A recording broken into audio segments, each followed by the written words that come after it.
And let me show something real quick while I'm in this trade, Yeah, real go quick, ahead.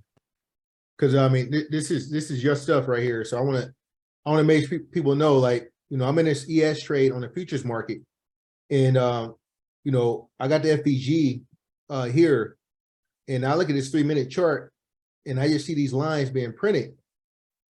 So I just want to show you guys, like, why I'm in these trades. I use the FBG, and I see these lines being printed, and I see a above average green, above average green, above average green, above average, another above average green. So since we've been on this call, I just been holding this trade, and I'm up 700 so far just by holding this trade, and I'm just using the FBG. And so I'm just seeing that the FBG is printed. I'm seeing that it's the alligator. I see the biome colors are going up. I keep getting buy signals, right? And this is on 3-minute, 5-minute, right? And I keep getting these buy signals, and I see these above average greens. That keeps me in the trade. And so as I'm going up, I see the account moving up, and then what I'm doing is I'm just gonna pull my stops up as it goes up. And when I stop seeing the above average green, right, I'm gonna stop trailing this. But as I see the above average greens, I'm gonna pull this up as well, my stop limit, because normally I just trade for $1,000. So I'll get in the trade, it automatically goes up. I'll trade for 1,000, and then but I see all this area here, right, where it dropped.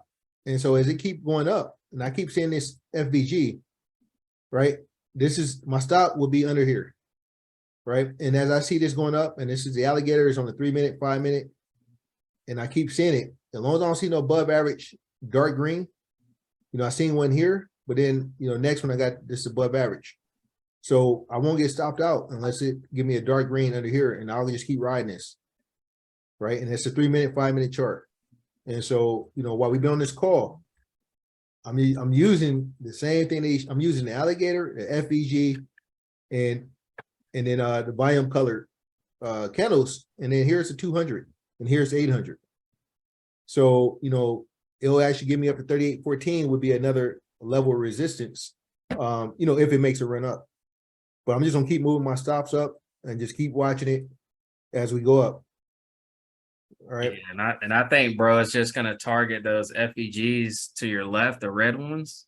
All right. So We had a lot of big moves today. So normally we have those big fast moves in those huge FEG boxes that you're seeing to your left, bro, in between 12 o'clock and 1300. Those would definitely be my targets personally, the way I trade. right. This one here, which one? I want you pretty much any of those. Because right. basically the what big ones? happens is when you have those big candles like that and those huge FEGs, that means there's been no buy side orders fulfilled at those levels. It's only been sell side because there's no candles that have intruded those areas. So price to the buy side, if you're in a buy, is going to be attracted to those areas to start fulfilling some orders there.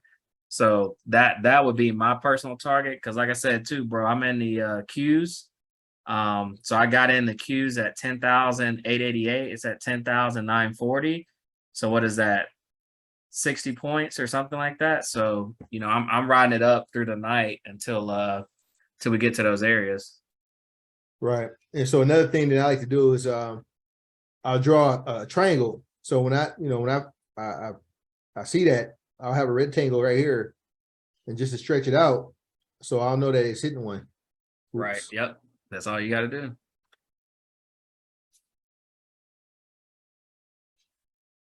So yeah, so we're coming in one now. Expect some slight pullback, but as long as it maintains and the green FEG below doesn't break it, doesn't get the red candles with the high volume like Jamar mentions, you just hold it out.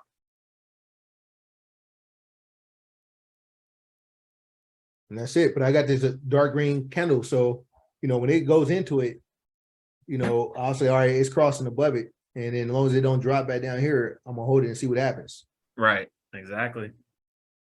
And that's another tip for Naz too. Like if you're not as experienced and trading the spies, ES, all this good stuff at open, typically what I've been seeing as well, which I've been kind of experimenting with, is during the after hours, obviously while the stock market is closed, these charts will kind of move one direction just to set it up for the next morning. So, typically if you're getting in at the lows, like around this time, 7, 8, 9 o'clock p.m., normally it'll run that one direction all the way through London. So, that's why I'm comfortable right now, just holding out this position, and, I'll set my stops, set my trails, and, hopefully wake up in the morning to some big green bags. And you guys, knowing the alligator above the 7-day is what you use on a day trade to hold it. As long as it's trading above the 7-day average, the alligator, mouth is open, right? So Yep. this is exactly, the first thing you should learn in DCG is like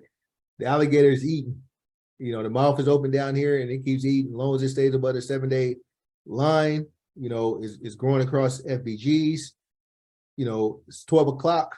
It's pointing to 1 or 2 o'clock. And I'm looking at these candles to see what the next one's going to be. If I get another green, then it's like, oh man, it's money.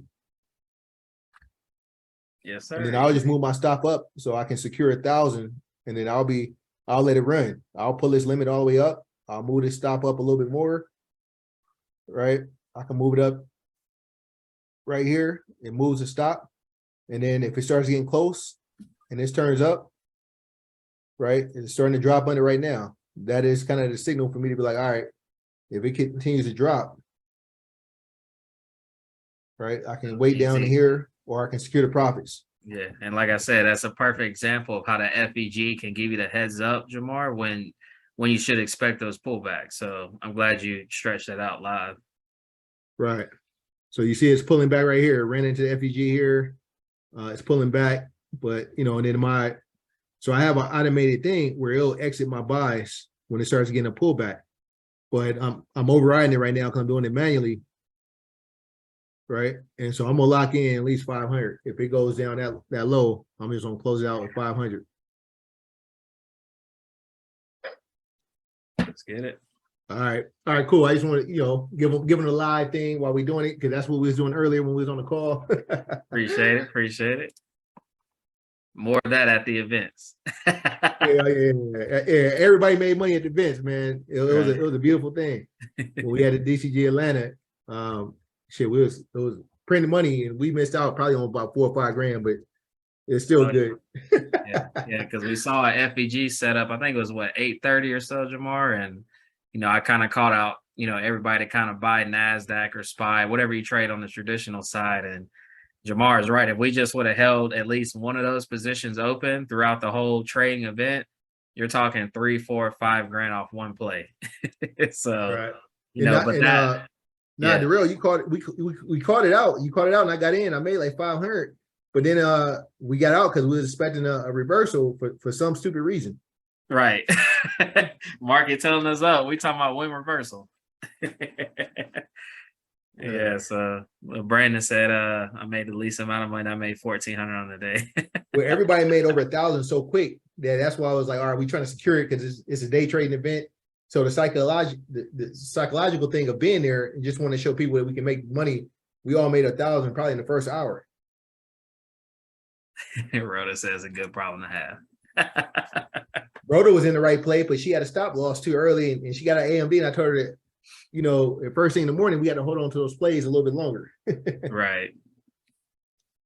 All right, cool. All right, so now we're coming up on an hour, so I'm going to quickly go through a couple more things. Another trade idea I'm looking at tomorrow, excuse me. So after hours, Robinhood reported a net loss of 175 million for Q3. So I don't know if you trade this or not. I see Brandon's on the call, but I just got the FPG. I'm exiting. You exited. Secure that bag, bro. But yeah, so tomorrow I'm definitely going to be looking at Robinhood for potential short, just based on the news. I think also their monthly users, active users, went down about 1 million as well. So it doesn't seem like a big number when you're saying, they went from 13.8 to 12.2. Well, if you're looking at it percentage wise, that's over 10%, 15% of their users that are active, monthly active users in a quarter has went down. So that's not good at all. All right. So I think Robinhood could be a nice short going into the morning as well. So put that in your notes if you're trading on the stock option side.